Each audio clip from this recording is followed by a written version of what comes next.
Gone are the days when you thought risotto was a recipe that only professionals could master.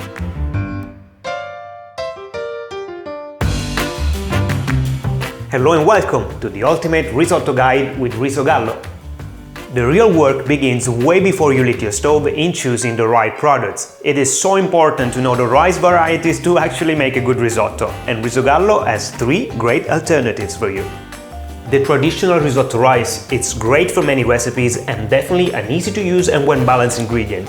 The arbore rice is probably the most famous and with its chunky shape holds very well to cooking. And carnaroli, the king of rice, my favorite, elongated large grains for an amazing texture. Now remember, never attempt a risotto with basmati, and whichever grain you choose, you have to treat it correctly. And here I will tell you how. It is so important to toast the rice before pouring any liquid over. I carry out this process on low heat without any oil or onion to allow the grains to reach a very high temperature. The toasting process will ensure that your risotto stays al dente for longer and that the grains will keep their beautiful shape. Now wait a minute, come closer, I'll let you in a little secret. I always cook the chopped onions in a separate pan and add it later to the risotto when the actual cooking starts.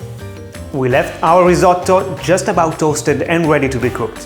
When you have picked a recipe to follow, remember to have all your ingredients ready to use, and those involve a good quality stock, perhaps vegetarian and homemade, and a quality dry white wine. Remember, whatever you add to your risotto will enhance its flavor. Choosing quality ingredients, it means making a quality risotto. Personally, when I picture a good risotto, I always think about Riso Gallo, an historic brand in constant evolution and now sustainable from farm to fork. Now, let's get back to the recipe. Pour the wine in and let the alcohol evaporate. Add the stock gradually and set your timer. Most risottos will take about 17 minutes to be cooked. At this stage you can also add the cooked onion. Remember to make sure there is always enough stock to cover the rice, that you mix it every now and then, and to cook constant on a medium heat. Guys, I'm so excited! The last part is the best part and frankly everyone's favorite as the dish is almost ready. The time is almost up and the stock in your risotto should be just enough to make it creamy. I'm adding now saffron to make a risotto alla milanese.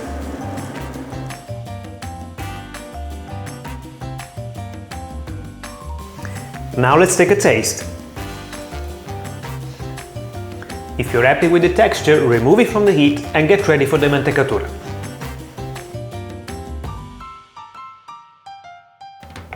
At this stage, all the ingredients of the recipe should have been added, aside from the butter and the grated Parmigiano, or my favorite, Grana Padano cheese.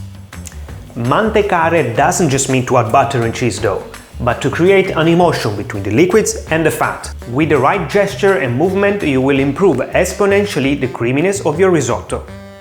Always make sure your risotto is well seasoned and balanced, and I'll let you in another secret. I often add a splash of white wine or a drop of lemon juice at the end to bring out a bit more acidity. Go ahead and try it, you thank me later. Plate with a little flair either in a flat dish or a shallow bowl. Garnish as you wish and dive in.